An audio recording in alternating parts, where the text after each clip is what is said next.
Good afternoon everyone. Today आज जो हम बात करने वाले हैं वो हम बात करेंगे रिसर्च पेपर राइटिंग पे। आज हम कोई टेक्निकल चीज़ें बात नहीं कर रहे हैं, सो इट इज़ आपको बहुत ज़्यादा सोचने की ज़रूरत नहीं है कि हम कुछ टेक्निकल पढ़ेंगे, तो बहुत ज़्यादा दिमाग पे जोर नहीं देना है। जस्ट मैं हेल्प करने वाला हूँ, आपको बताने वाला हूँ कि जब आप पेपर लिखते हैं तो आपको किस किस चीज़ों का ध्यान रखना चाहिए और कैसे लिखना चाहिए, कंपोनेंट क्या क्या होते हैं और हम कहाँ से उनकी इन्फॉर्मेशन गैदर करेंगे। तो आज हम बात करेंगे रिसर्च पेपर राइटिंग में जो हमारे पास टूल्स अवेलेबल हैं on internet and some tricks what to do it. तो हमारी जो प्रेजेंटेशन होगी उसमें हम बात करेंगे हम रिसर्च क्यों करते हैं, why we should do research, कितने तरह के आर्टिकल्स हम लिख सकते हैं या हम लिखते हैं, उनके कंपोनेंट्स क्या क्या होते हैं। रिसर्च पेपर लिखते हैं तो उनके क्या क्या फ्रैक्शंस होते हैं, क्या क्या कंपोनेंट्स होते हैं, पार्ट्स होते हैं। हम किसी एक अच्छे टॉपिक को कैसे सर्च करेंगे और कहाँ से सर्च करेंगे, क्योंकि इंटरनेट जो है वो इनफाइनाइट रिसोर्स अवेलेबल है इंटरनेट पे। सो जब आप सर्च करेंगे तो आपको दुनिया भर की चीज़ें मिलेंगी, तो आप उसमें से अपने काम की चीज़ें कहाँ से लाएंगे, कैसे लाएंगे।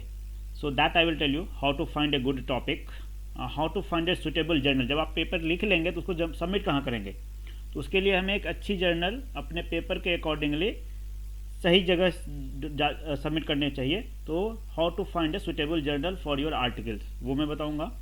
एंड लास्ट में हम बात करेंगे मेजरमेंट ऑफ रिसर्च प्रोडक्टिविटी। हम पेपर लिखते हैं, पब्लिश करते हैं, उसको हम कैसे क्वांटिफाई करते हैं, हम कैसे समझते हैं कि हमारी रिसर्च दुनिया को पता चल रही है।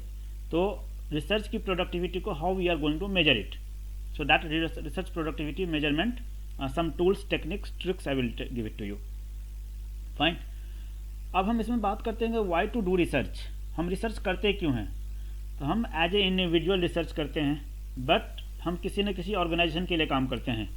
तो हमारी अपनी एक पर्सपेक्टिव होती है, इंडिविजुअल्स की पर्सपेक्टिव होती है हम अपने लिए करते हैं। दूसरी, जब हम किसी ऑर्गेनाइजेशन के लिए काम करते हैं तो हमारी यूनिवर्सिटी की भी पर्सपेक्टिव होती है, यूनिवर्सिटी की भी कुछ रिक्वायरमेंट्स होती है रिसर्च के लिए।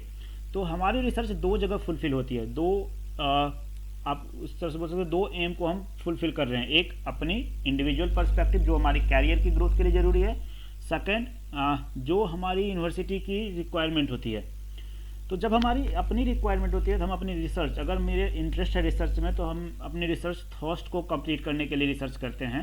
हमारी रिकॉग्निशन हो दुनिया में, बहुत सारे साइंटिफिक वर्ल्ड में हमारी नेम हो, फेम हो, तो उसकी रिकॉग्निशन के लिए हम करते हैं। Sometime we do research for learning teaching processes, like हम लैब्स में काम करते हैं as a part of MSc, PhD, MPhil, so that is for learning teaching processes.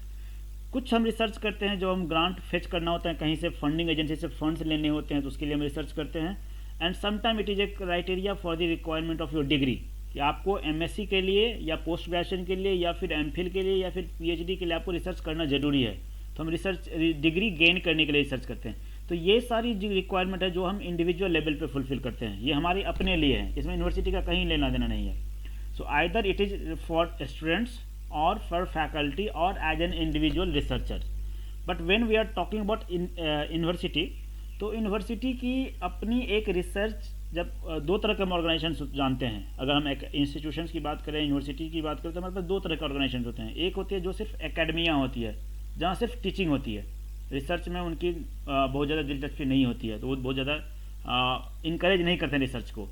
दूसरी होती है जो एकेडमिया प्लस रिसर्च होती हैं, और तीसरी होती है जो सिर्फ रिसर्च के लिए होते हैं।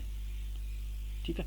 तो जब हम रिसर्च में किसी ऑर्गेनाइजेशन को ऊपर लाना चाहते हैं तो हमें रिसर्च भी करने होते हैं, तो वहाँ हम सेंटर ऑफ एक्सेलेंस को बढ़ावा करते हैं, प्रमोट करते हैं। तो उसके लिए हमें रिसर्च करवाने ज़रूरी होते हैं अपने फैकल्टी से, अपने स्टूडेंट से, और उनको पब्लिश भी करना होता है।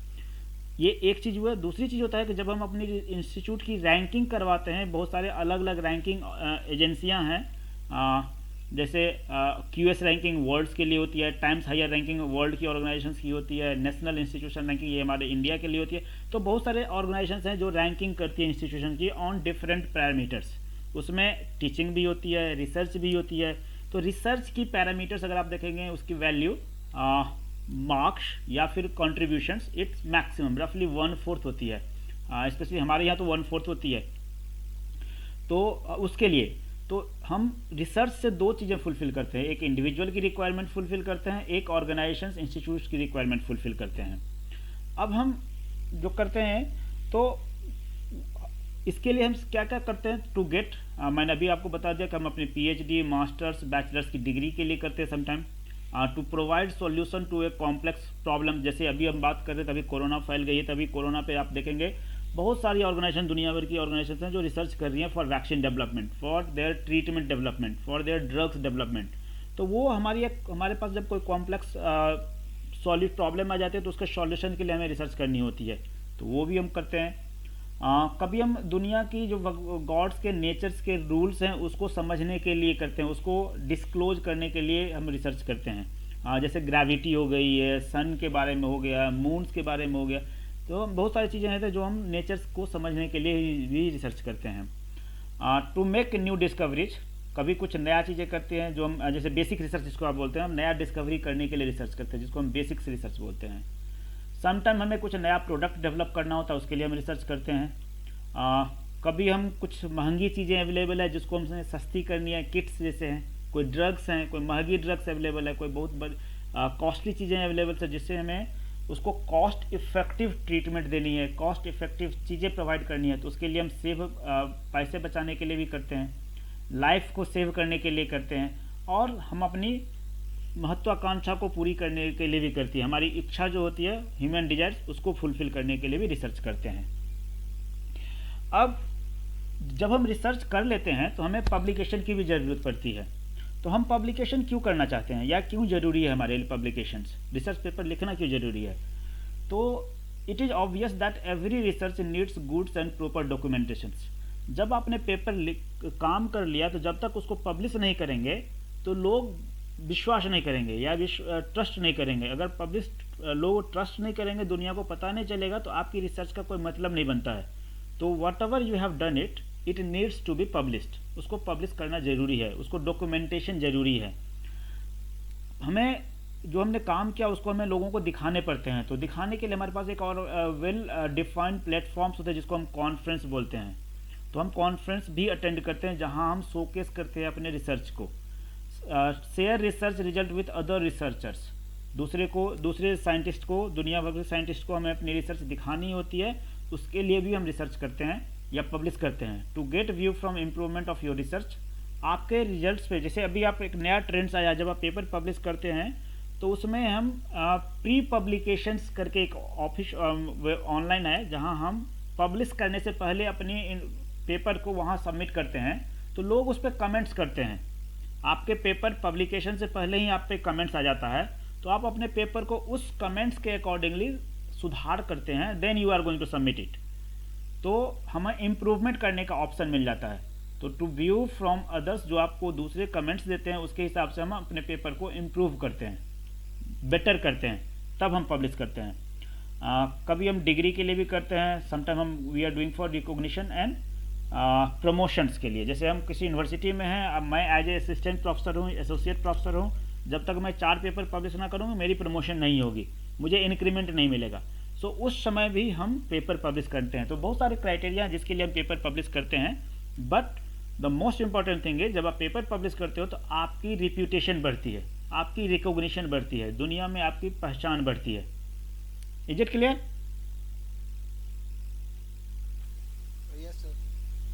फाइन। तो जब हम रिसर्च करते हैं तो किसी ऑर्गेनाइजेशन के साथ जुड़ के करते हैं। अब हमने मान लीजिए मैंने अपने एमएससी के लिए, पीएचडी के लिए, एमफिल के लिए कुछ काम किया है, तो हमारे पास एक वर्क्स है। उस वर्क को हम अगर डिग्री के लिए कर रहे हैं, समटाइम अगर मुझे अपनी डिग्री के लिए काम करना है जिसके बेसिस पे मुझे डिग्री मिलेगी, तो उसको नॉर्मली मैं थीसिस बोलता हूँ। और जब मैं उसको दुनिया को दिखाने के लिए कर रहा हूँ कि दुनिया के साइंटिस्ट मुझे जाने, तो उसको हम रिसर्च पेपर बोलते हैं। दोनों क्यूमुलेटिव टर्म्स हैं, रिसर्च पेपर एंड थीसिस। बहुत सारे लोग नहीं जानते हैं इसमें डिफरेंसेस क्या होता है रिसर्च पेपर में एंड थीसिस में, but these two are completely different terms. हम आगे देखते हैं कि इसमें डिफरेंसेस है क्या। पहला, थीसिस जो होता है वो एक डॉक्यूमेंट होता है जो आप लिखते हो, which is written by students for their higher education to gain an academic degree और क्वालिफिकेशंस। जो अपनी डिग्री अचीव करने के लिए आप करते हैं, वो अगर आप पार्ट हो सकता है कि आपके बीएससी का पार्ट हो, या फिर पोस्ट ग्रेजुएशन की करिकुलम का पार्ट हो कि आपको 6 मंथ का ट्रेनिंग चाहिए, या उसको आप डॉक्यूमेंट डिजर्टेशन के फॉर्म में करते हैं, या फिर वो हो सकता है कि आपकी एमफिल का वर्क हो या फिर पीएचडी का वर्क हो। तो इस सारे चीज़ को हम आइदर डिजर्टेशन बोलते हैं या फिर थीसिस बोलते हैं। तो उसके बेसिस पे हमें एक डिग्री मिलती है, but that is not research paper. Research paper क्या होता है? Research paper is a piece of academic writing usually use to make scientific contribution in the field. जो हम पब्लिश करते हैं और साइंटिफिक कम्युनिटी में हमारी एक कंट्रीब्यूशन होती है, जो हम दुनिया भर के साइंटिस्ट को दिखाना चाहते हैं। अब होता है क्या कि और भी बहुत सारे डिफरेंसेस हैं। रिसर्च पेपर जो होता है वो किसी एक एरिया में काम किया होता है कि आपकी एक ही एम एंड ऑब्जेक्टिव होगा, जबकि थीसिस जो होता है वहाँ आपकी बहुत सारी एरियाज होते हैं, आपके 3-4 ऑब्जेक्टिव्स होंगे। आप हर एक ऑब्जेक्टिव्स को 1 बाय 1 फुलफिल करते हैं और सारे को एक डॉक्यूमेंटेड फॉर्म में पब्लिश करते हैं, यूनिवर्सिटी को सबमिट करते हैं, जिसको हम थीसिस बोलते हैं। तो thesis is a broad context में हम काम करते हैं, जहाँ हमारी एरिया ओपन होती है, जबकि रिसर्च पेपर की एरिया बहुत नैरो होती है, हमारी एम एंड ऑब्जेक्टिव बहुत डिफाइंड होती है। रिसर्च पेपर पब्लिश करने के लिए हमें सुपरवाइजर की कंपलसरी रिक्वायरमेंट नहीं होती है। आप करते हैं सुपरवाइजर के साथ, that is perfectly fine, but it is not a compulsion कि आपको सुपरवाइजर चाहिए ही चाहिए। बिना सुपरवाइजर के भी आप रिसर्च पेपर लिख सकते हैं, पब्लिश कर सकते हैं। It is not at all A boundary. जबकि थीसिस के लिए आपको सुपरवाइजर की गाइडेंस जरूरी होती है, आपके सुपरवाइजर के सिग्नेचर्स जरूरी होते हैं आपकी थीसिस पे। तो supervisor is compulsory for thesis writing and their submissions, whereas for research paper you don't need any supervision from any supervisor. It is not compulsory. If you are having supervisor, अगर आपके पास supervisor है, कोई guidance करने वाले हैं, तो better paper लिखेंगे। Research paper होता है जो नॉर्मली हम पब्लिश करते हैं इन जर्नल्स में, जबकि थीसिस जो होती है वो हम यूनिवर्सिटी में रिकॉर्ड्स के लिए रखते हैं, वो कहीं पब्लिश नहीं होती हैं, उसके पास कोई ISSN नंबर, ISBN नंबर नहीं होते हैं। रिसर्च पेपर का लेंथ जो होता है बहुत छोटा होता है, वो 8 से 10 पन्ने, 15 पन्ने, 20 पन्ने पेज का होता है, जबकि थीसिस की जो होता है वो लेंथ बहुत बड़ा होता है, वो 40 page, 50 page, 100 page, 200 page, depending on आपने कितना काम किया है और किस बेसिस पे किया है, उसके बेसिस पे थीसिस की लेंथ होती है। But compare to research paper thesis is little bit lengthy. Research paper में सिंगल ऑब्जेक्टिव होता है, जो मैंने आपको बोला कि हम एक ही एरिया में काम करके एक पेपर पब्लिश करते हैं, उसको हम रिसर्च पेपर बोलते हैं। जबकि थीसिस में मल्टीपल ऑब्जेक्टिव्स आपको होते हैं और हर एक ऑब्जेक्टिव को आप डिफाइन करते हैं, हर एक ऑब्जेक्टिव को आप पब्लिश करते हैं, मतलब क्यूमुलेटिव एक थीसिस बना के सबमिट करते हैं यूनिवर्सिटी में, जिसके बेसिस पे आपको डिग्री मिलती है। So these are the basic differences between the thesis and the research paper. हम आज जो बात करने वाले हैं वो हम रिसर्च पेपर पे बात करने वाले हैं, ना कि थीसिस पे।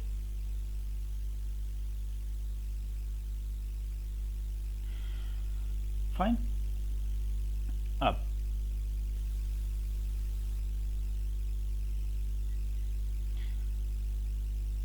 जो हमारी रिसर्च पेपर होती है, research paper is an article, is a written work published in a print or electronic medium. अब पेपर हम पब्लिश करते हैं वो दो तरीके से पब्लिश होते हैं। कुछ जर्नल्स होते हैं जो हार्ड कॉपी में पब्लिश होते हैं, मतलब उसकी बुक के फॉर्म में आपको प्रिंट होके आती है, जिसको हम प्रिंटेड जर्नल्स बोलते हैं, प्रिंटेड आर्टिकल्स बोलते हैं। कुछ होते हैं जिनकी सिर्फ ई कॉपियाँ होती है, जो सिर्फ ऑनलाइन वर्जन में होते हैं, आपके पास प्रिंट पब्लिश नहीं होती है, जो सिर्फ इलेक्ट्रॉनिक मीडिया में होती है। कुछ होते हैं जिनकी दोनों कॉपियाँ होती है। अलग अलग तरह की रिसर्च पेपर्स होती हैं। अब जब जर्नल्स देखोगे तो वहाँ लिखा होता है कि आपको किस किस तरह की पेपर्स ये जर्नल पब्लिश करते हैं। तो यहाँ हमने सिर्फ कुछ इंपॉर्टेंट टाइप्स लिखा है, otherwise there are number of types of papers are there. It may be original research articles, हम इसमें से कुछ के बारे में डिटेल्स में बात करेंगे। केस स्टडी और केस सीरीज होते हैं। शॉर्ट कम्युनिकेशंस के फॉर्म में आप जमा कर सकते हैं, या फिर उसको हम लेटर भी बोलते हैं। रिव्यू हो सकते हैं या फिर मीनू रिव्यू हो सकते हैं। जर्नल्स में एडिटोरियल्स होते हैं, लीडरशिप होते हैं, पर्सपेक्टिव, ओपिनियन एंड कमेंट्री होते हैं। इनको हमने दो भाग में डिवाइड किया है। पहला होता है प्राइमरी लिटरेचर्स, जो ऊपर के 3 हैं, जिसको हम बोलते हैं original research articles, case study and short communications. इसको हम बोलते हैं primary literatures. Why we are going to call primary literatures? Because ये होते हैं, यहाँ हम ओरिजिनल डाटा सबमिट करते हैं। जब आप कोई एक्सपेरिमेंट करते हैं तो आपके पास डाटा आते हैं, डाटा को आपने एक पेपर्स के फॉर्म में बनाया और सबमिट किया। Means these 3 are based on your experimental data. यहाँ आपने सिर्फ डाटा सबमिट करते हैं, प्राइमरी डाटा, तो इसीलिए हम इसको बोलते हैं प्राइमरी लिटरेचर्स। वेरस जो बाकी के नीचे वाले 4 हैं, जिनको हम बोलते हैं सेकेंडरी लिटरेचर्स, बिकॉज यहाँ हम एक्सपेरिमेंटल डाटा सबमिट नहीं करते हैं। These are based on others published data, जो किसी और ने पब्लिश कर रखा है उसको हम पढ़ते हैं, उसके बेसिस पे हम क्रिटिकल एक एनालिसिस समरी बनाते हैं और उसको हम पब्लिश करते हैं, either in the form of review, mini review, editorial, leadership और perspective. So basic difference is, एक जगह हमने एक्सपेरिमेंट किया, एक्सपेरिमेंट के बेसिस पे हमने डाटा जनरेट करा और उस डाटा को हमने पेपर के फॉर्म में सबमिट किया किसी जर्नल्स को, तो उसको हम बोलते हैं प्राइमरी लिटरेचर्स। जबकि दूसरा होता है जहां हम एक्सपेरिमेंट नहीं करते हैं, हम किसी और के पेपर्स को पढ़ते हैं और उसको एनालाइज करके उसको समराइज करके एक पेपर बनाते हैं जिसको हम बोलते हैं सेकेंडरी लिटरेचर्स, जहां हम डायरेक्ट डाटा सबमिट नहीं करते हैं। Is it hopefully it will be clear for both everyone कि हम प्राइमरी और सेकेंडरी किसको बोलते हैं? Yes sir. फाइन। नाउ हम 3-4 तरह के जर्नल्स के पेपर्स के बारे में अलग अलग देखते हैं कि इसकी क्या किसको हम बोलते हैं, ओरिजिनल किसको, आर्टिकल्स किसको बोलते हैं, केस स्टडी किसको बोलते हैं, हम वो देख लेते हैं एक बार। ओरिजिनल आर्टिकल्स हम बोलते हैं कि these are detailed studies reporting original research. Means आप लैब में जाते हैं, लैब में जाके आप एक्सपेरिमेंट करते हैं, एक्सपेरिमेंट के बेसिस पे आप डाटा जनरेट करते हैं और उसको पब्लिश करते हैं। सो दैट इज ओरिजिनल रिसर्च, जो प्राइमरी लिटरेचर्स का पार्ट है। ये ओरिजिनल लिटरेचर्स जो होते हैं, ओरिजिनल रिसर्च आर्टिकल्स जो होते हैं, इसमें हमारे पास होते हैं हाइपोथेसिस कि आप क्या कहना चाहते हैं, उस स्टडी की बैकग्राउंड स्टडी, मेथोडोलॉजी जिसको मटेरियल एंड मेथड्स भी बोलते हैं, रिजल्ट्स की एनालिसिस या इंटरप्रिटेशंस एंड लास्टली डिस्कशन। ये कॉमन चीज़ें हैं जो एक ओरिजिनल आर्टिकल्स में होते हैं। किसी जर्नल्स में रिजल्ट एंड डिस्कशन साथ में होते हैं, किसी में डिस्कशन एंड कंक्लूजन साथ में होते हैं, तो it may vary according to journals, but normally these are part of some of the original research article जहां हम एक्सपेरिमेंटल डाटा पब्लिश करते हैं। अब इसकी लेंथ भी वैरी करती है जर्नल टू जर्नल्स। वो जर्नल्स के वेबसाइट्स पे दिए रहते हैं कि आपको कितने बड़े पेपर लिखने हैं, बट रफली it varies from 3000 to 12,000 words. Compared to review articles, the length of original article is slightly smaller. Review articles की साइज बड़ी होती है जबकि ओरिजिनल आर्टिकल्स के साइज थोड़े छोटे होते हैं, कम होते हैं। और इसको लिखने के लिए आपको एक्सपेरिमेंट भी करना पड़ता है, फिर एनालाइज करना पड़ता है, फिर आप लिखते हो। So it needs some sufficient time. इसके लिए काफ़ी समय चाहिए होता है आपके लिए, क्योंकि एक्सपेरिमेंट भी करना है, एनालाइज भी करना है, फिर उसको समराइज भी करना है, तब आपको लिखना है। तो इसीलिए इसमें टाइम काफ़ी चाहिए होता है। सेकंड जो है that is case, clinical case और केस स्टडीज। इसमें हम किसी पेशेंट के डाटा को उठाते हैं या कोई एक स्पेसिफिक केस लेते हैं, रियल लाइफ आप बोल सकते हैं, आप लाइव केसेस बोल सकते हैं, लाइफ स्टडीज बोल सकते हैं। तो हम एक रियल केस लेते हैं, उस केस को हम एनालाइज करते हैं, then we are going to publish it. तो इसमें बहुत ज़्यादा हम कोई उस पर्टिकुलर केस को समझने की कोशिश करते हैं। वो केस था क्या, उसमें क्या क्या चीज़ें थी। अगर मैं बायोलॉजी की बात करें या बायोकेमिस्ट्री की बात करें या फिर मेडिसिनल फील्ड की, मेडिकल फील्ड की बात करें, तो हम पेशेंट का डाटा लेते हैं, तो वहाँ साइन, सिम्टम, डायग्नोसिस से बात करेंगे। अगर आप मैनेजमेंट के हैं तो आप किसी particular economic crisis, economic particular terms की बात करेंगे। तो हम केस, जो एक हमारे पास सिग्निफिकेंट चीज़ें होती है, उसको हम समझने के लिए केस स्टडी करते हैं। शॉर्ट रिपोर्ट्स एंड लेटर्स जो होते हैं, इसकी साइज बहुत छोटी होती है। ये बहुत ब्रीफली हम अपने ओरिजिनल डाटा को पब्लिश करते हैं जब आपके पास सफिशिएंट टाइम नहीं होता है। जैसे मान लीजिए अभी हम कोरोना का टाइम है, अभी दुनिया भर की बहुत सारे साइंटिफिक वर्ल्ड, मान लीजिए 200 डिफरेंट ऑर्गेनाइजेशन हैं जो एक केस पे, कोरोना पे काम कर रही है। अब अगर मैं वेट करूंगा कि मैं पूरा एक्सपेरिमेंट करने के बाद पब्लिश करूंगा, हो सकता है कि उससे पहले कोई दूसरा ऑर्गेनाइजेशन ने उसी चीज़ पे काम करके उसने पब्लिश कर लिया, फिर मेरे काम का कोई मतलब नहीं रह जाएगा। तो इसीलिए जब हमारे पास टाइम कम होता है, तो जितना भी आपने काम कर लिया है, आपने कम काम ही किया है, उसी को पब्लिश कर लीजिए इन दी फॉर्म ऑफ लेटर और शॉर्ट कम्युनिकेशंस। तो होगा क्या कि वो पब्लिकेशंस, वो काम आपके नाम पे ऑलमोस्ट रजिस्टर्ड हो जाएगी, कॉपीराइटेड हो जाएगी कि आपने ये करा है। तो जब हमारे पास सफिशिएंट टाइम का अभाव होता है, आप किसी चीज़ को चाहते हैं कि हम बहुत जल्दी पब्लिश कर लें, तब हम जाते हैं शॉर्ट कम्युनिकेशन और लेटर्स में। इसमें डाटा कंप्लीट नहीं होता है, इसमें लेंथ भी छोटा होता है, और इसको हम अलग अलग टर्म से समझते हैं। इसको हम शॉर्ट कम्युनिकेशन भी बोलते हैं, इसको हम शॉर्ट रिपोर्ट्स भी बोलते हैं, लेटर्स भी बोलते हैं, ब्रीफ कम्युनिकेशन भी बोलते हैं। अलग अलग जर्नल में अलग अलग टर्म्स हैं। मतलब हुआ ये भी ओरिजिनल डाटा ही है, आपने एक्सपेरिमेंट के बेसिस पे ही जनरेट करा है, बट इसमें हमारे पास जब कॉम्पिटिटिव केसेस होते हैं, जब हम बहुत सारे ऑर्गेनाइजेशन के साथ, बहुत सारे साइंटिफिक कम्युनिटीज़ के साथ कॉम्पीट करते हैं, तो हमें अपनी रिजल्ट बहुत जल्दी पब्लिश करनी होती है, तब हम जाते हैं शॉर्ट कम्युनिकेशंस पे। Clear? Yes sir. Fine. Next होता है रिव्यू आर्टिकल्स, जो probably this is the most क्या बोल सकते हैं हम यूज्ड टर्म्स, जो हम सबसे ज़्यादा लिखते हैं रिव्यू आर्टिकल ही लिखते हैं, क्योंकि हमारे पास अगर लैब्स उतनी ज़्यादा नहीं होती है, फैसिलिटीज उतनी ज़्यादा नहीं होती है, फंडिंग उतनी ज़्यादा नहीं होती है, तो हम एक्सपेरिमेंट नहीं कर पाते हैं। अगर हम एक्सपेरिमेंट नहीं करेंगे तो हमारे पास केस स्टडी नहीं आएंगे, हमारे पास ओरिजिनल रिसर्च नहीं आएंगे, हमारे पास शॉर्ट कम्युनिकेशन नहीं आएंगे। तो बेटर होता है तब हम लिखते हैं, जाते हैं रिव्यू आर्टिकल्स पे।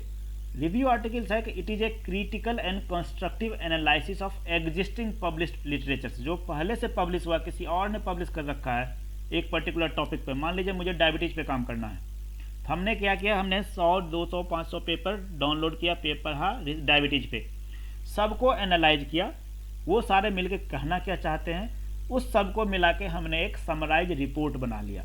That is a review article on that particular topic. तो ये हमारा होता है सेकेंडरी लिटरेचर्स, बिकॉज हमने कोई एक्सपेरिमेंट नहीं किया, हमने सिर्फ पेपर जमा किया, दूसरे का लिखा हुआ, दूसरे का सबमिट किया हुआ, पब्लिश किया हुआ, उसको हमने एनालाइज किया, उसको हमने समराइज करके लिखा। इसकी लेंथ वैरी करती है अलग अलग जर्नल में, अलग अलग तरह के। नॉर्मली हमारे पास 3 तरह के रिव्यू आर्टिकल्स होते हैं, जिसको हम बोलते हैं literature reviews, systematic reviews and Meta analysis. Review articles can be divided into 3 types: literature reviews, systematic reviews, Meta analysis. Review articles की तीनों की लेंथ अलग अलग होती है रफली। जो लिटरेचर एंड सिस्टमैटिक रिव्यू होते हैं रफली ये 10,000 वर्ड्स तक होते हैं, 8,000 से लेकर के ऑन एन एवरेज 10,000, बट ये वैरी करते हैं जर्नल टू जर्नल्स। आप अगर आप मतलब बायोलॉजिकल फील्ड से हैं आप लोग, तो आप जाके सर्च कीजिएगा, एनुअल रिव्यू करके एक रिपोर्ट आती है, जर्नल्स का नाम है, उसके जो पेपर्स होते हैं, उसके जो रिव्यू आर्टिकल्स होते हैं वो 100 पन्ने के होते हैं। तो there the word counts may go up to 50,000, 60,000, because वो 100 पेज के, 200 पेज के, 150 पेज के एक रिव्यू आर्टिकल्स होते हैं, एनुअल रिव्यू करके होते हैं। यस तो ये जो आपने 3 टाइप्स बताई है रिव्यू आर्टिकल की, इनमें क्या डिफरेंस होता है? मैं बताता हूँ। जी ठीक है। हाँ, मैं वही बताता हूँ।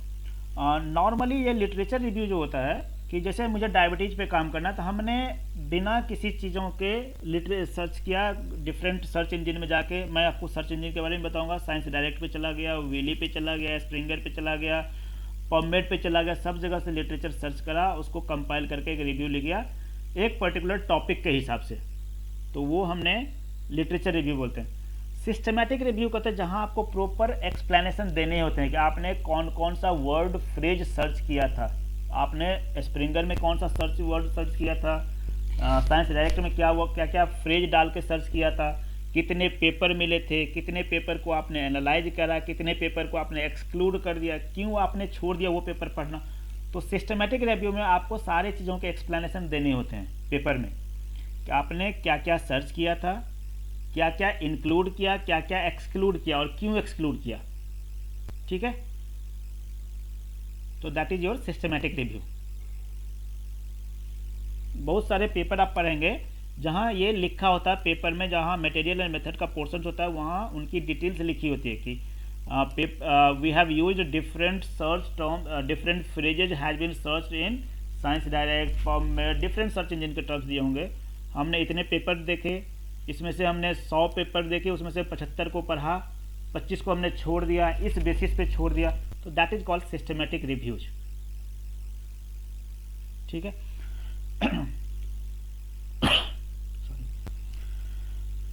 Next is perspective opinion and commentary.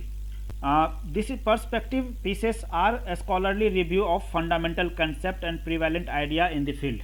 जैसे कुछ चीज़ें ऑलरेडी एग्जिस्ट कर रही है, कुछ मेथड्स अवेलेबल ऑलरेडी अवेलेबल है, कोई प्रोटोकॉल्स अवेलेबल है, जिस पे हम अपनी ओपिनियन देते हैं, अपनी कमेंट्री मतलब सजेशन देते हैं, या फिर अपनी हम अगर मेरे पास कुछ कंसेप्ट है, कुछ थॉट हैं जिसको उस मेथड्स को हम मॉडिफाई करने के लिए आप हाइपोथेटिकल टाइप को बोल सकते हैं कि हमारे पास एक हाइपोथेसिस है कि ये मेथड इस तरह से बेटर हो सकता था, या इसको हम इस तरह से एनालाइज कर सकते थे।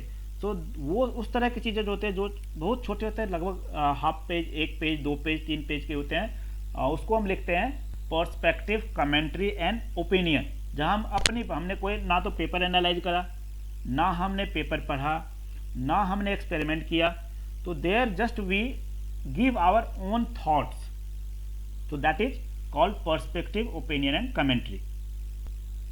अब हम जब पेपर लिखते हैं तो कॉमन फॉर्मेट्स होते हैं पेपर्स के, उसको हम बोलते हैं एक इमेराड फॉर्मेट्स होते हैं, where IMRAD means I means introductions, M means material and methods, R means results, A means and D means discussion. So ये 4 चीज़ें जो है वो कॉमन कंटेंट हैं जो एक रिसर्च पेपर में होने ही चाहिए। इसके अलावा sometime we include literature review also, but ये कंपलसरी पोर्सन नहीं है। Conclusion may be part of separately हो सकता है, या फिर वो डिस्कशन के साथ इंक्लूड हो सकता है। अब इंट्रोडक्शन हुआ क्या? इंट्रोडक्शन मीन्स एक्चुअल प्रॉब्लम क्या है जिसको आप टैकल करने वाले हैं, जिसको आप एक्सप्लेन करने वाले हैं। What is the problem? Material and methods, आपने उस प्रॉब्लम को कैसे सॉल्व किया, हाउ यू। सो अगर आप ऐसे देखना सकते हैं तो वन वर्ड में what is the issue, that is introductions. How you are going to solve that issue, that is material and methods. Result, what you have found in your during your experiment, and आपकी result कहाँ stand कर रही है in scientific community में, दूसरे results के साथ compare करने के बाद आपकी रिजल्ट कहाँ एग्जिस्ट कर रही है, दैट इज कॉल्ड डिस्कशन। तो ये 4 कॉमन चीज़ें हैं, बट सिर्फ हम यही 4 चीज़ें नहीं सॉल्व करते हैं। जब हम इंट्रोडक्शन की बात करते हैं तो हमारे पास बहुत सारे पॉइंट्स होते हैं, like what are you writing, आप क्या लिखने वाले हैं और क्यों लिखने वाले हैं, अभी क्यों लिखने वाले हैं, उसकी अभी क्या सिग्निफिकेंस है। Who are you writing for, आपकी पहले के अगर कोई आपने काम किया हुआ हो जो उसी फील्ड में है तो उसको भी आपको बताने पड़ेंगे हमने ये काम किया हुआ, या हमारी बैकग्राउंड ये है, या हम इस तरह से काम करते हैं। What problem you are addressing, आप क्या प्रॉब्लम को देखने वाले हैं, व्हाट आपकी इस पेपर में या इस काम में, what is the background of it, तो and what is the prior hypothesis about the problem. तो ये सारे चीज़ें जो होते हैं जो आपके इंट्रोडक्शंस का पोर्शन होता है कि एक्चुअली प्रॉब्लम क्या था, आप क्या देखने वाले हैं, आप क्या हमें करने वाले हैं और क्या बताने वाले हैं, और इससे पहले उस पर कुछ हुआ है तो क्या हुआ है, what is the previous hypothesis about that problem, solve हुआ है, नहीं हुआ है, अगर नहीं हुआ है तो क्यों नहीं हुआ है। So these are part of the introduction of your paper. Then we are going to come after introduction, जो हमारा सेकंड पोर्शन होता है दैट इज कॉल्ड मेथोडोलॉजी, जहां हम देखते हैं how did you do this study, आपने ये स्टडी कैसे किया, किस तरह का मटेरियल आपने यूज किया, किस तरह का सैंपल और पेशेंट आपने लिया अपने स्टडी में, कौन सी चीज़ों को इंक्लूड किया, कौन सी चीज़ों को एक्सक्लूड किया, what is the inclusion criteria, what is the exclusion criteria for the samples. जैसे हम बोलते हैं ना कि अगर मुझे डायबिटीज़ पे काम करना है तो हम उस तरह के पेशेंट लेंगे जिनको कोई दूसरी बीमारी ना हो, तो that is my exclusion criteria. मैं डायबिटीज़ को लेने वाला हूँ तो मैं उसी को लूँगा जिसकी ब्लड शुगर वैल्यू 126 mg से कम हो या ज़्यादा हो, तो that is my inclusion criteria. तो हमें वो सब चीज़ें बतानी पड़ती है अपने मटेरियल एंड मेथड्स में, which methodology you are going to use and how you will analyse your experimental generated data. जैसे स्टैटिस्टिकल टूल हम बोलते हैं, आप SPSS यूज कर सकते हैं, एक्सेल यूज कर सकते हैं, ओरिजिन यूज कर सकते हैं, KY प्लॉट यूज कर सकते हैं, जो भी टूल आप यूज कर रहे हैं तो वो सारी चीज़ें आपकी एनालिसिस मटेरियल एंड मेथड्स में आती है। Is it clear? So introductions में आपको अपनी प्रॉब्लम को एक्सप्लेन करनी होती है, मटेरियल एंड मेथड्स में आपको तरीके बताने होते हैं कि आप अपनी स्टडी को उस प्रॉब्लम को कैसे सॉल्व किया या कैसे सॉल्व करेंगे। उसके बाद आता है आपका रिजल्ट्स, जहां आपको बताने होते हैं कि आपने क्या पाया, what you have found during your experiment, how much data can be included, अब एक्सपेरिमेंट की जब हम करते हैं तो बहुत सारी चीज़ें हमें मिलती हैं जो हम डिजायर नहीं करते हैं, जो हम नहीं सोचते हैं, जो हमें नहीं चाहिए होता है। बट हर एक चीज़ें आपकी पेपर के पार्ट नहीं होने चाहिए या नहीं होते हैं। हमें बहुत सारे डाटा मिलते हैं, कुछ चीज़ों को हमें छोड़ने पड़ते हैं, कुछ चीज़ों को हमें इंक्लूड करने पड़ते हैं। तो how much data should be included in your paper, उस डाटा में से किसको हमने टेबल के फॉर्मेट में देना है, किसको हमने फिगर के फॉर्मेट में देना है, which is better in the text, और किसको हमें लिखना है टेक्स्ट के फॉर्म में, की फाइंडिंग क्या है आपके रिजल्ट्स का, ये सारे आपके रिजल्ट्स का पार्ट होगा। उसके बाद हमारी होती है discussion, what are the strength and weakness of your study. आपकी जो रिसर्च है उसको आपने किस तरह से देखते हैं, वो दुनिया के लिए क्यों अच्छा है, और अगर कुछ लैक कर गए, आप कुछ छोड़ दिए जो फ्यूचर में किया जा सकता है, तो वो भी ये बताने पड़ेंगे, that is part of the weakness. So strength, जो अच्छी चीज़ें आपकी रिसर्च की, जो चाहिए था वो बताइए, जो नहीं चाहिए था, जो आपने छोड़ दिया वो बताइए। How do you finding fit और not fit with other publish data, अगर पहले से कुछ काम किया हुआ उस फील्ड में, तो आपकी डाटा उसके कंपैरिजन में कहाँ बैठता है, वो फिट हो रहा है, नहीं फिट हो रहा है, नहीं फिट हो रहा है तो क्यों नहीं फिट हो रहा है, तो you have to justify it. Does your finding statistically significant, कि आपका जो ऑब्जर्वेशन है, आपकी जो डाटा है, वो पूरे कम्युनिटी पे, पूरे पॉपुलेशन पे एप्लीकेबल है या नहीं है, स्टैटिस्टिकली सिग्निफिकेंट है या नहीं है। What comes next in your research, इसके आगे क्या, या ये एंड जो आपने रिसर्च किया, it is it having a dead end, और it is having some further study is can be planned, merits and demerits of your study. So ये आपके डिस्कशन का पोर्शन होता है, जिसमें हम अपने रिजल्ट को एनालाइज करते हैं दूसरे के कंपैरिजन में, हमारी रिजल्ट कहाँ एग्जिस्ट करती है वो बताते हैं, और आगे क्या, it is a dead end, blind end, और further study needs to be done. ये हुआ कॉमन फॉर्मेट्स, जहां हमने 4 चीज़ों को देखा, introductions I, material and methods M, results R, and A, and discussion D. So it is called as IMRAD format, IMRAD, IMRAD format, introduction, material methods, results and discussion.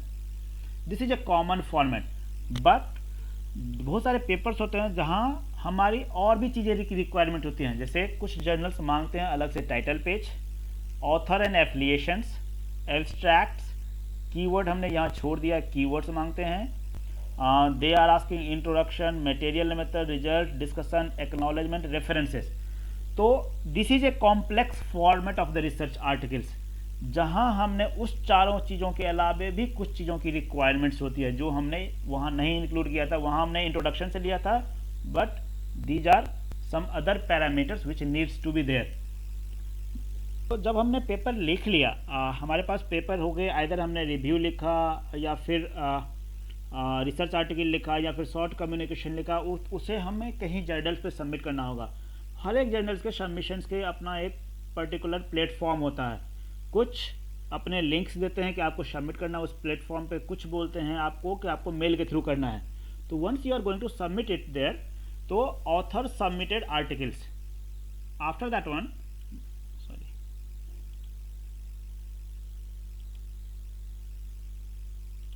After author has been submitted articles, तो सबसे पहले वो जाता है editorial office में, editor के office में।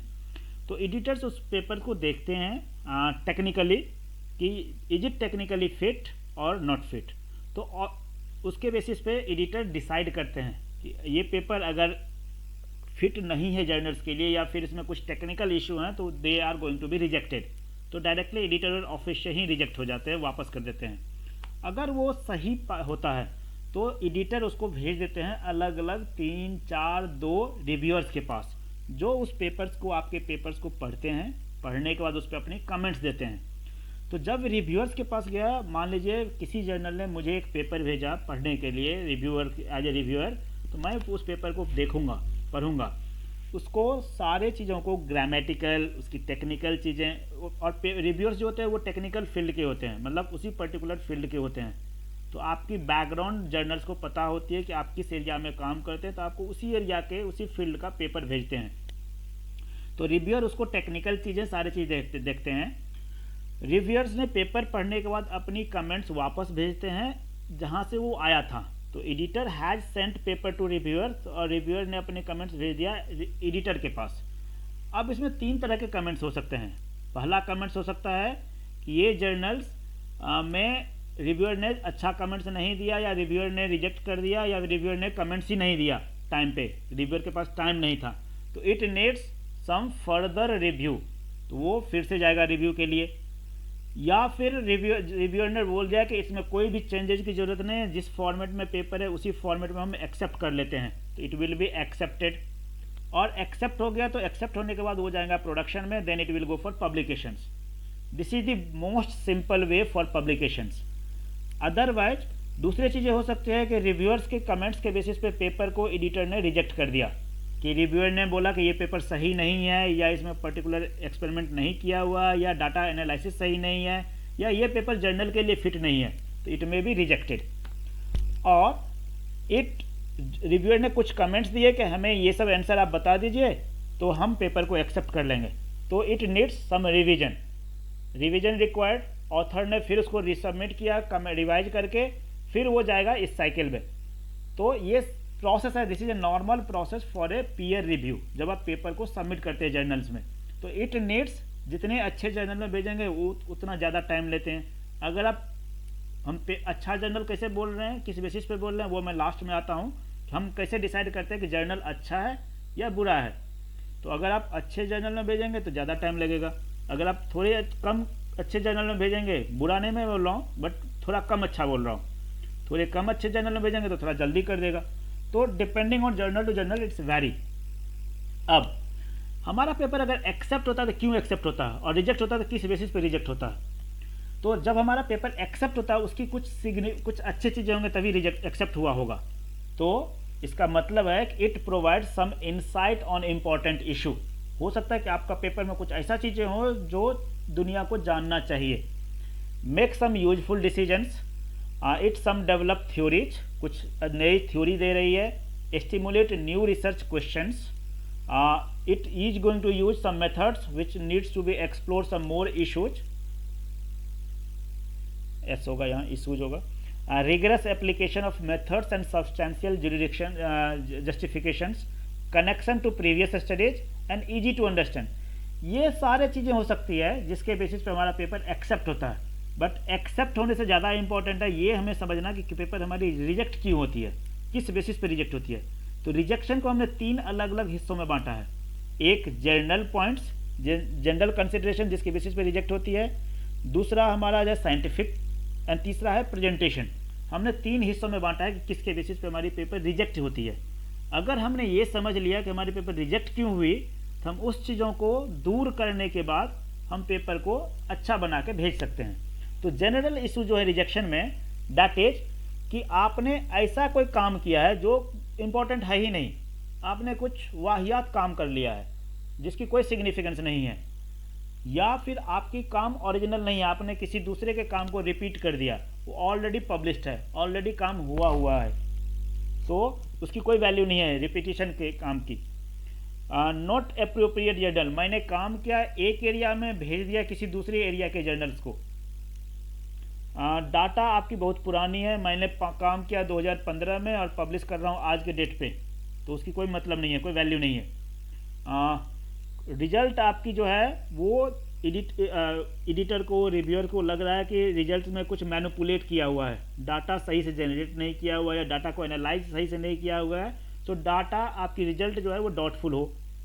Conflict of interest हो कि आपने एक इंस्टीट्यूशन से, मान लीजिए मैं एलपीयू में काम करता हूं, तो मैंने एलपीयू के कंसेंट के बगैर पेपर को भेज दिया, एलपीयू ने एक क्वेश्चन उठा दिया कि ये सही नहीं है, इस पेपर नॉट बी एक्सेप्टेड, तो वहाँ हमारी इन कॉन्फ्लिक्ट ऑफ इंटरेस्ट आएगी कि हमने एफिलिएशन तो लवली का दे रहा है, एलपीयू का दे रहा हूँ, बट एलपीयू को उस पर नहीं है, एलपीयू नहीं चाहती है कि उसका नाम आए, तो there conflict of interest will come and some ethical issue will be there, specially if you are working in the medical field. आप ह्यूमन सैंपल, एनिमल सैंपल, कोई एनिमल मॉडल, कोई स्पेसिफिक चीज़ें यूज कर रहे हैं, तब हमें इथिकल क्लियरेंस चाहिए होता है। तो इस सब चीज़ों के बेसिस पे पेपर रिजेक्ट होते हैं, ये जनरल इशू है। जब हम देखते हैं साइंटिफिक टर्म्स में, तो हमारे पास कुछ स्पेसिफिक क्वेश्चंस हैं कि आपकी हाइपोथेसिस जो आपने इंट्रोडक्शन में लिखा था उसको आपने सही से कवर अप नहीं किया, तो उसके बेसिस पे रिजेक्ट हो सकती है। आपकी एक्सपेरिमेंट की प्लानिंग अच्छी नहीं थी, आपको प्लानिंग एक्सपेरिमेंटल डिजाइन सही से करना चाहिए था, आपने सैंपल साइज सही से लेना चाहिए था, आपने सैंपल साइज छोटे ले लिए। आपने 10 कोई अगर मुझे एक्सपेरिमेंट करना है, मुझे 200 सैंपल साइज चाहिए। हर एक एक्सपेरिमेंट करने के ना एक स्टैटिस्टिकल टूल होता है जिसके बेसिस पे हम डिसाइड करते हैं कि हमें कितने सैंपल साइज होनी चाहिए, हमारी एक्सपेरिमेंट कितनी होनी चाहिए। जब आप नॉर्मल वेट लैब करते हैं, प्रोबेबली सभी बायोलॉजिकल फील्ड से होंगे, राइट? Almost sir. चलिए कोई नहीं, सर कुछ इकोनॉमिक्स वगैरह के भी हैं स्टूडेंट्स कोई नहीं, जहाँ भी हम लेते हैं सैंपल साइज इकोनॉमिक्स में होती है, मैनेजमेंट में भी इकोनॉमिक्स होते हैं, सैंपल साइज होते हैं। तो अगर आपकी सैंपल साइज छोटी होगी तो डाटा आपकी बहुत ट्रस्टवर्दी नहीं होंगी, लोग उस पर बिलीव नहीं करेंगे, वो स्टैटिस्टिकली सिग्निफिकेंस आप नहीं कैलकुलेट कर सकते हैं। तो स्टैटिस्टिकली इनअप्रोप्रिएट हो, मिस अप्लाइड हो, जो सभी पे हम लागू नहीं कर सकते हैं, और कंक्लूजन अनजस्टिफाइड हो। तो ये साइंटिफिक चीज़ें हैं जिसके बेसिस पे हमारी एक्सपेरिमेंट या पेपर रिजेक्ट होती है। Unclear hypothesis, poor experimental design, sample size is very small so that statistically it is not appropriate, और कंक्लूजन जो आपने लिखा है वो अनजस्टिफाइड हो, वो लगे ही नहीं कि सही से लिखा हुआ है।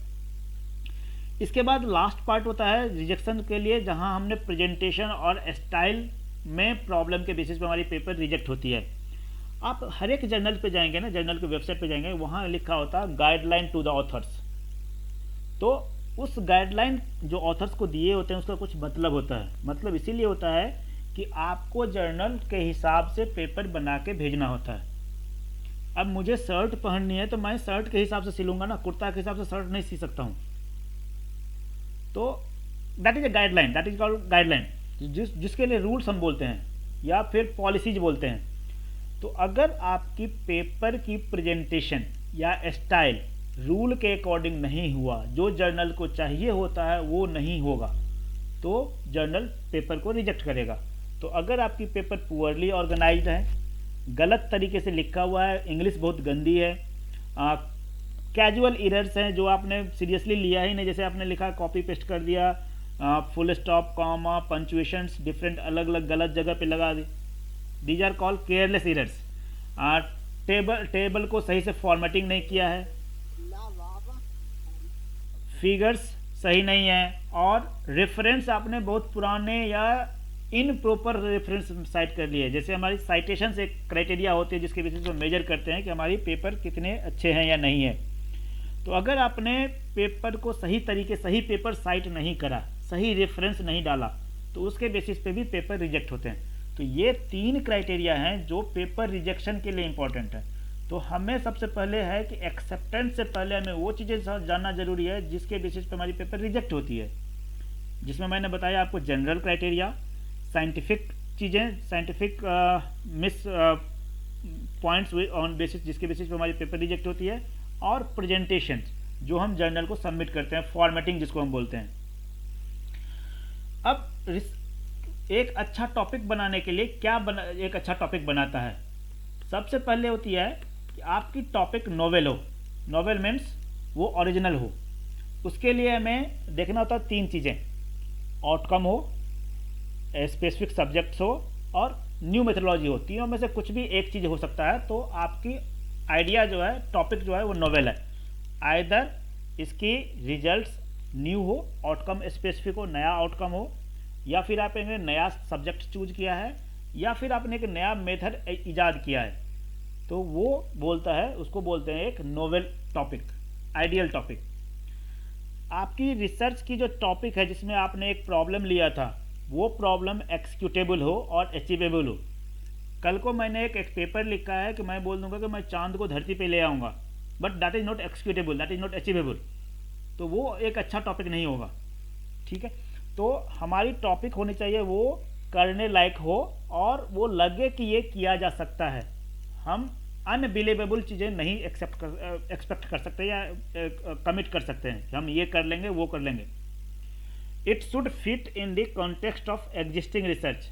आपको अपने पॉलिसी अपने रिसर्च को सपोर्ट करना पड़ता है प्रीवियस पब्लिश्ड पेपर से, कि हम ये करेंगे, पहले का पेपर ये किया हुआ था जिसमें ये चीज़ें लैक कर रहे थे, this is the result research gap, जिसको फुलफिल करने के लिए हम ये रिसर्च कर रहे हैं। तो आपकी रिसर्च जो होती है वो पहले के रिसर्च पे बेस्ड होती है, तो हमें अपने रिसर्च को सपोर्ट करना होता है प्रीवियस एग्जिस्टिंग रिसर्च के बेसिस पे। और जो आपने रिसर्च के बाद जनरेट कर रहे हैं data, that can be used for society और some policy makers, specially governments हम बोल सकते हैं, या फिर डिफरेंट ऑर्गेनाइजेशंस बोल सकते हैं, डिफरेंट एनजीओ बोल सकते हैं। तो ये चारों चीज़ें अगर फुलफिल कर रहे हैं तो आपकी रिसर्च टॉपिक को हम एक अच्छा टॉपिक मान सकते हैं।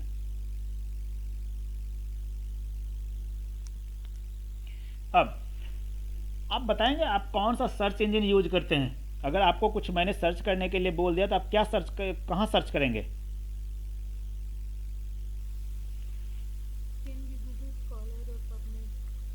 ओके, सबसे पहले हम कहाँ जाएंगे? सबसे पहले नॉर्मली हमारी जो ह्यूमन मेंटालिटी होती है, हम गूगल पे जाते हैं। आपको पता है these are the different all free search engines, जहाँ हम कुछ भी सर्च करें आपको जवाब मिल जाएगा। गूगल हो, याहू हो, आस्क हो, एमएसएन तो अब है नहीं, अब इट इज़ हमारी बिंग के साथ मर्ज कर गया तो it is Bing. So these are free search engines. ये हमारी डाटा है जो हमने देख लिया है कहीं से। रफली 100 में से 92% सर्च जो होते हैं वो गूगल पे होते हैं, 92.7, एंड 2.9% जो सेकेंड सर्च इंजन है दैट इज बिंग, जो एमएसएन का है, दैट इज रफली 2.9 और 2.87। मीन्स कितना ज़्यादा गैप है, मीन्स मैक्सिमम पीपल और almost you can call it more than 90% people uses Google for their searches. So that is the. अब इतना गूगल हम क्यों यूज करते हैं, कोई बता सकते हैं? Anyone has any answer why we are going to use Google so much? Why not other search engines? It is easy to use and give all the answer. Okay. Google की जो क्या बोल सकते हैं उसको, आपकी थॉट को समझने की चीज़ें हैं ना, जो आप क्या चाहते हो वो आपको जो प्रोवाइड करते हैं। आप गूगल में एक सॉरी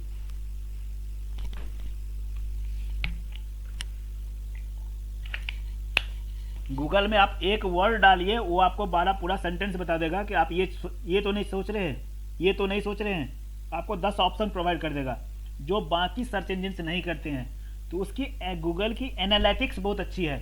गूगल्स के बारे में मैं कुछ और आपको बताऊंगा कि गूगल्स को आप कैसे बेटर यूज कर सकते हैं, ठीक है?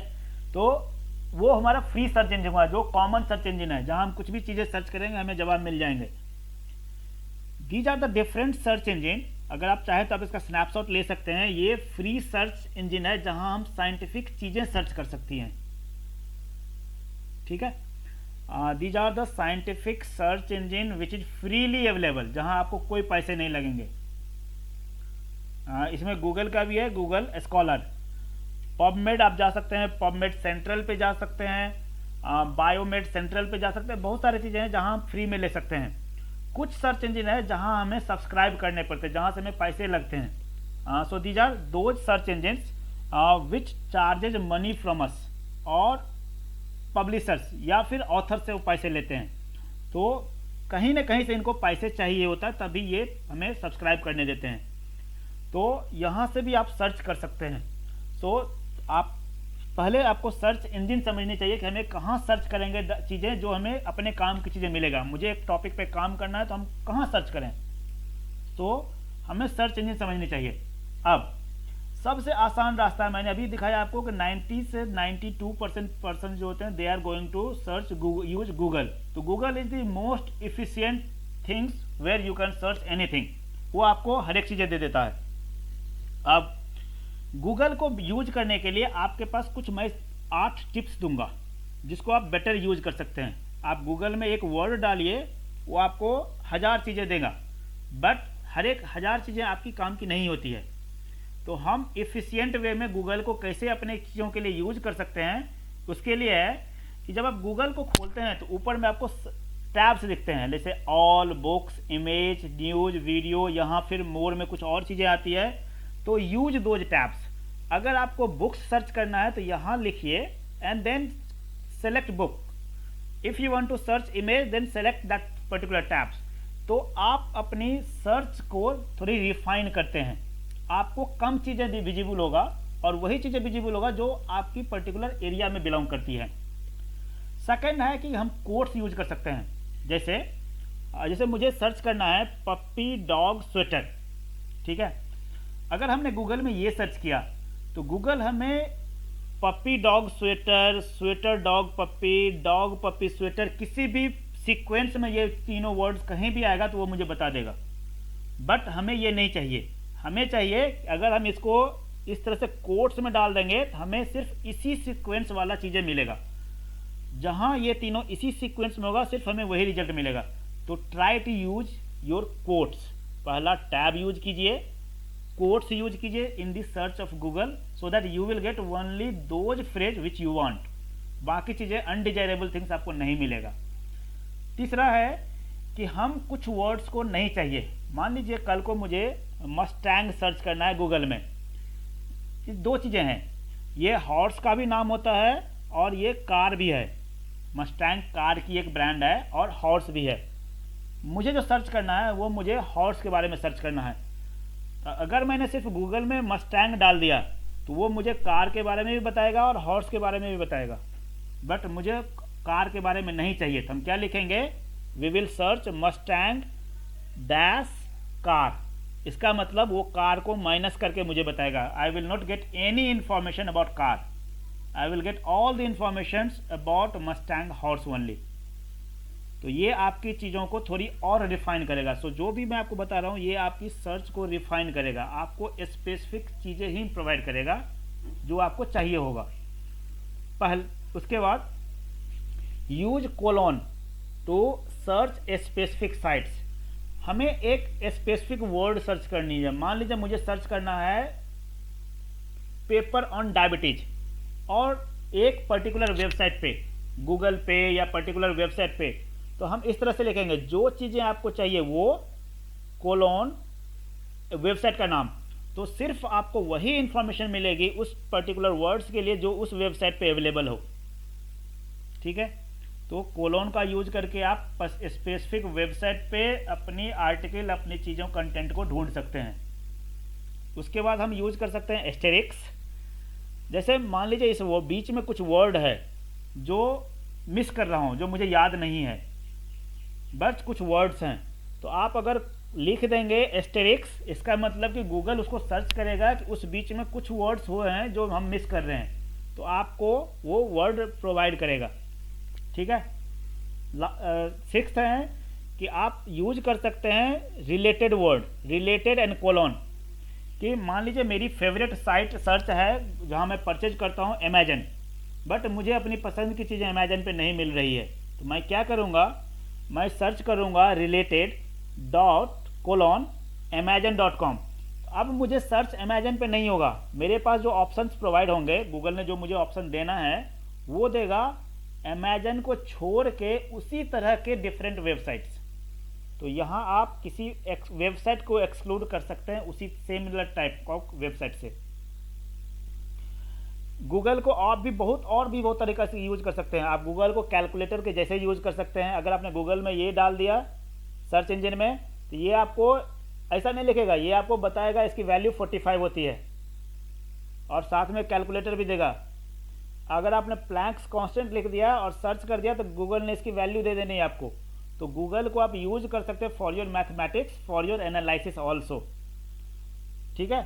तो ये सारी चीज़ें हैं जिसके बेसिस पर आप अपनी सर्च को थोड़ी रिफाइन कर सकते हैं। आप अगर गूगल में भी जाएंगे ना तो वहाँ एक एडवांस सर्च करके ऑप्शन आती है, not only on Google's but for all the websites, advance search. कभी कोशिश कीजिए उस एडवांस सर्च को सर्च करने की, उसमें आप अपनी वेबसाइट को, अपनी चीज़ों को रिफाइन कर सकते हैं, छोटे कर सकते हैं, ठीक है। अब जब हम पेपर लिख लिया, पेपर का टाइटल लिख लिया, सब कुछ लिख लिया, अब कुछ पॉइंट्स हैं जो आपको ध्यान देना चाहिए कि पेपर के टाइटल हमें कैसा होना चाहिए, क्या करना चाहिए, क्या नहीं करना चाहिए। सबसे पहली बात, पेपर का टाइटल जो होगा वो ब्रीफ होगा और क्लियर होगा। पेपर जब मैं सर्च करता हूँ ना अगर आप सर्च करेंगे तो सबसे पहले आपको पेपर का टाइटल ही दिखता है।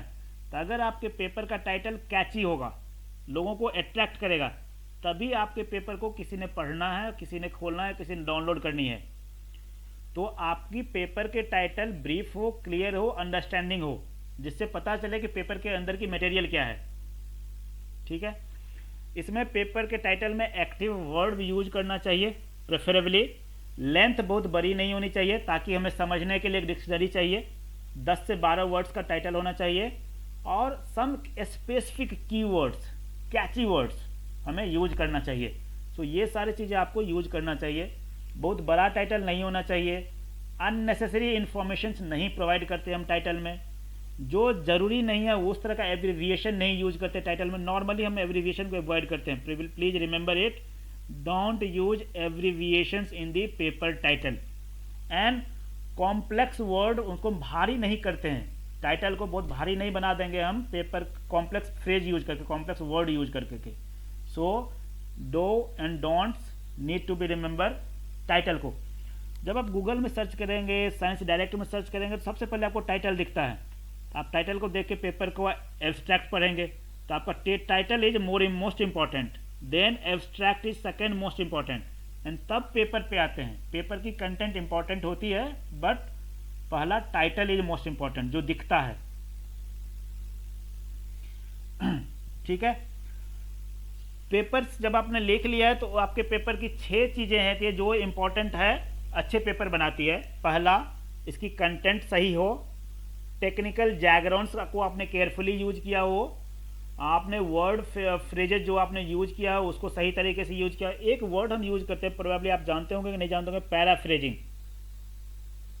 पैराफ्रेजिंग वो हम बताएंगे आपको जब हम बात करेंगे प्लेगरिज्म की, तब कि आपने एक कंटेंट कहीं से कॉपी किया और उसको पैराफ्रेज कर दिया, वर्ड को इधर उधर कर दिया, मतलब जंबल कर दिया, एंड देन उसको आपने एक सेंटेंस बना लिया। That is called paraphrasing. Divide, बड़े बड़े सेंटेंस मत लिखिए, बड़े बड़े पैराग्राफ मत लिखिए, उसको छोटे छोटे पैराग्राफ में बनाइए। पेपर में आपके पैराग्राफ छोटे छोटे होने चाहिए, एक लंबा सा पैराग्राफ नहीं होना चाहिए। Follow a simple and intriguing writing styles, and please before submission of your paper check it and copy it. English को, ग्रामर को, टाइपोलॉजिकल एरर्स को दूर कीजिए। तो ये सारी चीज़ें जो आपके पेपर को एक अच्छा पेपर बनाते हैं। ठीक है, अब हम जब हमने पेपर लिख लिया, तो पेपर को हम सबमिट कहाँ करेंगे? हमें जर्नल भी चाहिए होगा। हम जर्नल को कैसे ढूंढेंगे? आप जाएंगे तो सबसे आसान रास्ता है, आपको अगर स्कोपस इंडेक्स जर्नल ढूंढना है, आप गूगल में डालिए SJR, तो आपको ये वेबसाइट सबसे पहले आएगा, साइमैगो जर्नल एंड कंट्री रैंकिंग। आपको कोई भी जर्नल ढूंढनी है आपको पर्टिकुलर एरिया में, तो this is from Scopus only. तो यहाँ सारे स्कोपस जर्नल ही हैं। आप यहाँ उस जर्नल का कुछ भी डाल दीजिए, टाइटल डाल दीजिए, कुछ वर्ड डाल दीजिए, अगर आपको पब्लिशर का नाम पता है तो वो डाल दीजिए, ISSN नंबर डाल दीजिए। आप सर्च कर सकते हैं यहाँ कोई भी जर्नल डाल के, कोई भी जर्नल का कुछ वर्ड डाल दीजिए, आपको सारे जर्नल के इन्फॉर्मेशन मिल जाएंगे। आप यहाँ से जर्नल ढूंढ सकते हैं अपने हिसाब से, अपने अकॉर्डिंगली, या फिर अलग अलग पब्लिशर्स, जैसे मैंने यहाँ 4 पब्लिशर्स का दिया है, एल्सेवियर का, स्प्रिंगर का, विली का, टेलर एंड फ्रांसिस का। हर एक जर्नल का अपना एक जर्नल फाइंडर है, जहाँ आपने अपने जर्नल का टाइटल एंड एब्स्ट्रैक्ट, कम से कम ये 2 चीज़ डाल देंगे तो वो आपको बता देगा कि आपके पेपर के लिए कौन सा जर्नल बेस्ट सूट कर रहा है। मैं आपको लास्ट में अगर टाइम बचेगा तो मैं इसमें करके दिखा दूंगा। I will show it to you how to do it. तो for every journal we are having a journal finders. जैसे एल्सेवियर में जाएंगे तो आप सर्च कीजिए जर्नल फाइंडर एल्सेवियर, तो दैट विल गिव यू, तो minimum 2 thing is required, one is title and second one is abstract.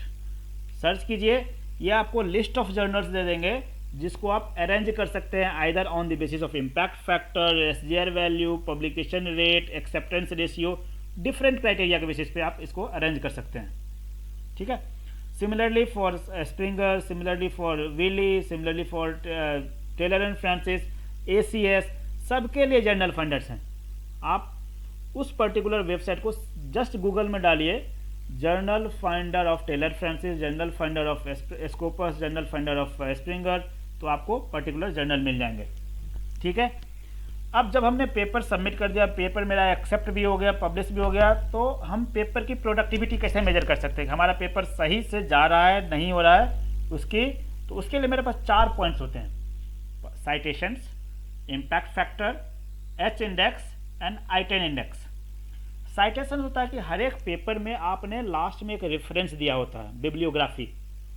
तो आपने अपने पेपर में जिस 20, 25, 30 पेपर को साइट किया है तो वो उनकी साइटेशन कहलाती है कि आपने 20 पेपर्स को साइट किया है। ठीक है। तो दैट काउंट्स कि आपने उस पेपर को पढ़ा था, आपको उस पेपर की कंटेंट अच्छी लगी जो आपके रिलेवेंट थी, तो आपने अपने जर्नल में, अपने पेपर में, आर्टिकल में उसको साइट किया हुआ है। तो that is called citations. Second most important thing या one of the most important parameter for journal is its impact factor, जो जर्नल की हमें क्वांटिटेटिव टूल है for ranking, evaluating, categorization and comparison के लिए। हम कैलकुलेट कैसे करते हैं? This is the formula for journal impact factor calculations. होता क्या है, ये 2 साल का डाटा होता है, दिस इज फॉर 2 ईयर्स। इसमें हम 2 साल में उस जर्नल के पेपर्स जो पब्लिश हैं उसकी कितनी साइटेशंस हुई है और उसने कितने पेपर पब्लिश किए हैं, इस रेशियो को जो वैल्यू मिलता है उसको हम बोलते हैं जर्नल के impact factor. For the 2 years data, the number of citations that journals gate plus the number of article published by that journal, इस रेशियो को हम बोलते हैं इम्पैक्ट फैक्टर। तो जो जर्नल कम पेपर पब्लिश करता है तो उसकी ऑब्वियसली साइटेशन अगर ज़्यादा हो रही है, अगर साइट ज़्यादा हो रहा है तो इसकी इम्पैक्ट फैक्टर ज़्यादा होती जाएगी। तो पेपर की साइटेशंस जो होती है ना, ये रेशियो है कि हमारे पास किस तरह के पेपर कितने अमाउंट में होते हैं। ये 18-19 का डाटा है। अगर आप देखें, दिस इज इम्पैक्ट फैक्टर कि हमारे पास 1 से 2 के बीच का पेपर जो है ना, 1 से 2 इम्पैक्ट फैक्टर का रफली 9000 जर्नल्स हैं जो इस कैटेगरी में फॉलो करते हैं। जितने ज़्यादा इम्पैक्ट फैक्टर की तरफ आप जाते जाएंगे, आपके पेपर के नंबर कम होते जाएंगे, क्योंकि पेपर की नंबर ऑफ जर्नल्स हमारे पास बहुत ज़्यादा होते जा रहे हैं, तो हमारी साइटेशन कम होती जा रही है। तीसरा होता है एच इंडेक्स। एच इंडेक्स होता है, जिन्होंने ये 2005 में आया इन द एग्जिस्टेंस, JE हिर्श ने इसको डिस्कवर किया था।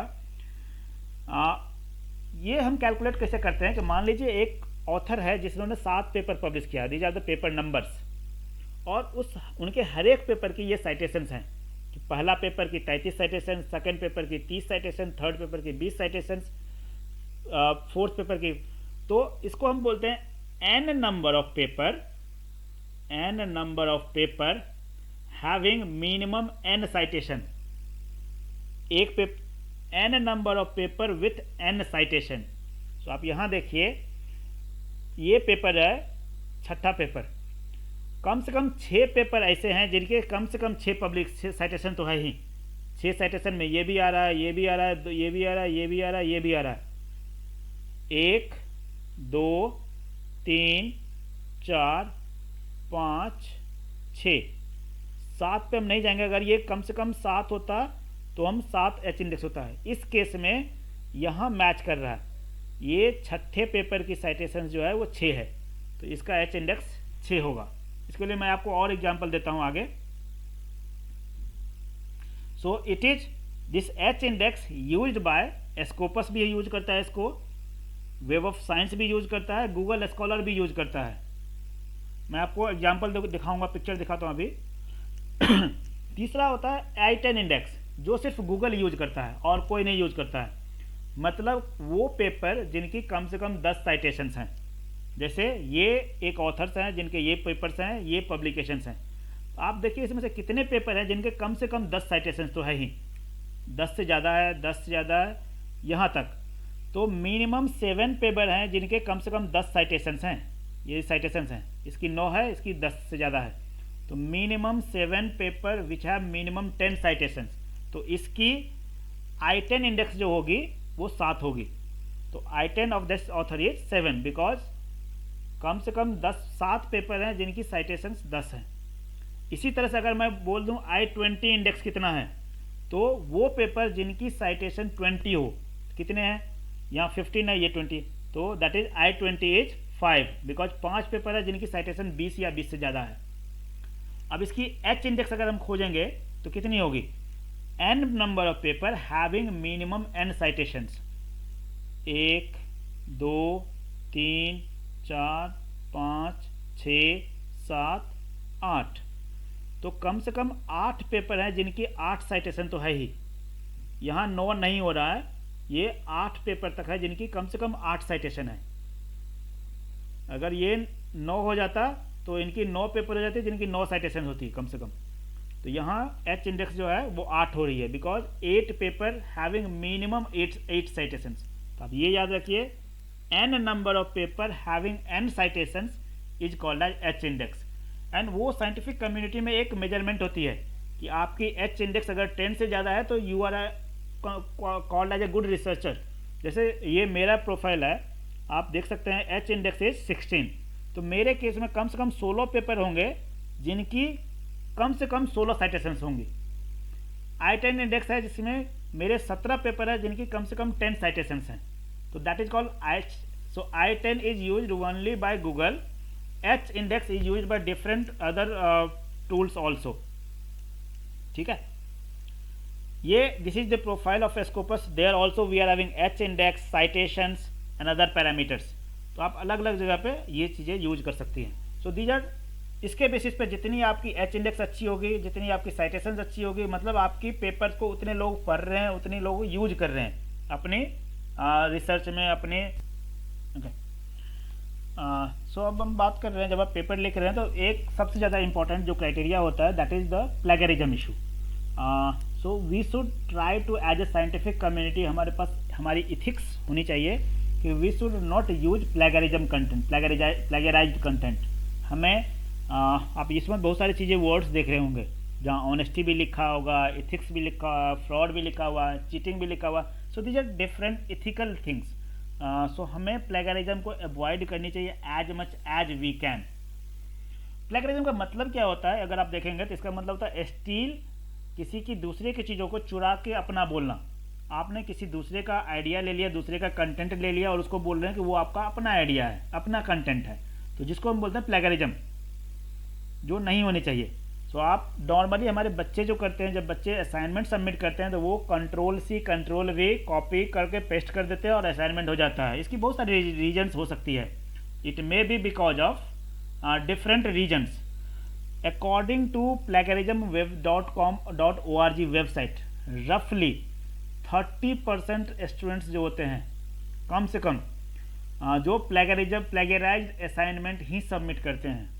दिस इज मिनिमम 30%, बट उसकी कंटेंट हो सकता है ज़्यादा हो। अब हम प्लेगरिज्म करते क्यों हैं, इसकी रीजन्स जो होते हैं, बच्चे जो करते हैं कि उनके टॉपिक ही समझ में नहीं आया, जो फैकल्टी ने टॉपिक दिया वो टॉपिक उनको समझ में नहीं आई, तो वो चाहते हैं कि हम सबमिट करना है, ऑन टाइम सबमिट करना है ताकि नंबर कम ना आए, हमारी ग्रेड कम ना हो, तो वो कॉपी करके सबमिट कर देते हैं। टाइम मैनेजमेंट कमज़ोर होता है, वो टाइम को सही से यूज नहीं कर पाते हैं। इग्नोरेंस होता है कि ध्यान नहीं देते हैं। Laziness, easy of getting information from internet, online resources, Google में डाला, सर्च किया, कॉपी किया, पेस्ट किया, दे दिया। फियर ऑफ फेल्योर, कि हमारे ग्रेड कमज़ोर न हो जाए। और nobody will find out, कि उनको लगता है कि किसी को पता ही नहीं चलेगा। बट दुनिया में ऐसी चीज़ें हैं कि अगर जहाँ आपने एक कॉमा भी कॉपी किया कहीं से तो वो पता चल जाती है। ठीक है, अब इसको दूर करने का सबसे आसान तरीका जो है ना, कि एक है कि कोट कर दीजिए। अगर आप किसी चीज़ को कोट्स के अंदर में डाल देंगे ना तो वो होता है प्लेगरिज्म से बाहर। इसका मतलब है कि हम उस फ्रेज को यूज कर रहे हैं। आप किसी चीज़ों को, किसी कंटेंट को कोट्स के अंदर में डाल करके रेफरेंस ऐड कर दीजिए, इसका मतलब है कि it will not be considered as a copied content. तो पहला है दूर करने का तरीका कि कोट यूज कीजिए, but it is not applicable everywhere, कि आपने एक पैराग्राफ, फुल पैराग्राफ यहाँ से यहाँ तक कॉपी कर लिया और कोटेशन में डाल दिया, ऐसा नहीं। डिफिनीशंस, जो चीज़ों को आप चेंज नहीं कर सकते सिर्फ वही चीज़ों को कोट्स में डालिए। जो चीज़ें डिफिनीशन है, रूल्स है, कोई पॉलिसी है, कोई वर्ड है, कोई फ्रेज है, उसको हम यूज कर सकते हैं यहाँ। You can not use this quotes for whole paragraph, कि हमने किसी जर्नल से कॉपी करके पेस्ट कर दिया और कोट्स में डाल दिया, नहीं, गलत बात। सेकेंड थिंग इज कि आपने कहीं किसी जर्नल्स को पढ़ा है, उस चीज़ों को समराइज कर लीजिए। आप पढ़िए, समझ लीजिए और उसको अपने लैंग्वेज में लिखिए। So summarize it in your own language. So that is another way to avoid plagiarism. And third is कि उसको चेंज करिए, पैराफ्रेज कीजिए, use your own word to restate the information. जो कंटेंट, जो इसेंस, जो flavour है पहले वाले पेपर में, वही फ्लेवर आने चाहिए आपके कंटेंट से भी, बट वो आपके अपने लैंग्वेज में, ना कि प्रीवियस कॉपीड कंटेंट के लैंग्वेज में। ठीक है, तो इसके लिए आपको थोड़ा पढ़ना पड़ेगा, थोड़ा समय देना पड़ेगा। हम पता कैसे लगाते, इसका होता क्या, अगर आप प्लेगरिज्म कर लेंगे तो होगा क्या, you may lose your degree. बहुत सारी जगह ऐसे रूल है कि अगर आपने प्लेगरिज्म कंटेंट 10% से ज़्यादा प्लेगरिज्म किया तो आपकी डिग्री इनवैलिड हो जाएगी, आपकी डिग्री वो विथड्रॉ कर लेंगे। तो you may lose your degree.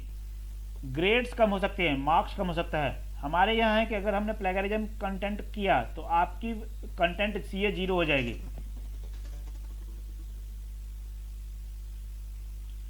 लोग आपके बारे में बुरा सोचेंगे, रिप्यूटेशन आपकी चली जाएगी, प्रोफेसर्स आप पे दया नहीं करेंगे, आपको बुरा मानने लगेंगे।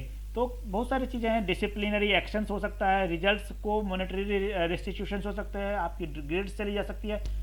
रफली अकॉर्डिंग टू टर्निटिन, टर्निटिन एक वेबसाइट है जो हमें ऑनलाइन टूल है जो हम जिस पे हम प्लेगरिज्म सर्च करते हैं, उसके हिसाब से प्लेगरिज्म अलग अलग तरीके के होते हैं। उसको उन्होंने 10 टाइप्स में डिवाइड किया, जिसको हम बोल सकते हैं clone, control C, find and replace, remix, recycle. These are different types of plagiarism, कि आपने किस तरह का कॉपी चीज़ें कंटेंट कॉपी किया है, पेस्ट किया है। अगर आप exact word to word copy करके पेस्ट कर दिया है तो उसको हम क्लोन बोलते हैं, कॉपी, एग्जैक्ट कॉपी। अगर आपने सिग्निफिकेंट पोर्शन को कॉपी किया है एक सोर्स से विदाउट अल्टरेशन उसको पेस्ट किया है तो उसको कंट्रोल C बोलते हैं। तो इस तरह के 10 तरह की चीज़ें होती हैं, प्लेगरिज्म होती हैं, जो अलग अलग हम बोल सकते हैं उसको। इसको दूर करने का पता कैसे चलेगा कि हमने प्लेगराइज किया है, कितना किया है? तो इसके लिए हमारे पास टूल्स हैं, कुछ पेड टूल्स हैं, कुछ फ्री टूल्स हैं। तो these are some of the tools by which we normally come to know कि I have copied or not copied। सबसे जो commonly used tool है वो है Authenticate, and second commonest used जो tool है that is Turnitin। ये हम commonly use करते हैं। ये सब paid tools हैं। Again these are paid tools, you have to pay for this one। but ये सारे वेबसाइट हैं जो आपको उतना अच्छा रिजल्ट तो नहीं देते हैं, बट यहाँ से आप फ्री में सर्च कर सकते हैं कि minimum you will get some information that आपने कॉपी किया है कि नहीं किया है। तो these are some free tools by which you can get some information that you have copied, you have plagiarized और not plagiarized. Once you have got the information, आप जब आपके पास एक इंफॉर्मेशन आ जाती है कि आपने इतना पोर्शन कॉपी किया है, उस कोड कंटेंट को आपने चेंज कर लीजिए, रिफ्रेश कर लीजिए, रिवाइज कर लीजिए, अपने लैंग्वेज में लिख लीजिए, तो वो आप कर सकते हैं। So guideline for avoiding plagiarism is use your own words and idea, give credit from where you have copied, from where you have adapted or from where you have taken and paraphrased material। So उसको credit देना चाहिए आपने जहाँ से material लिया है, जहाँ से कंटेंट लिया है।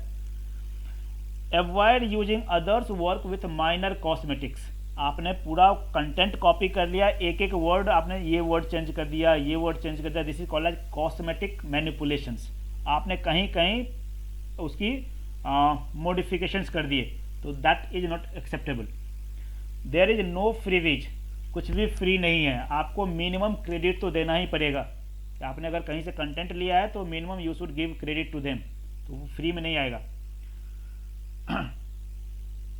इट इज प्लेगरिज्म सिर्फ साइंटिफिक कम्युनिटी में नहीं होती है।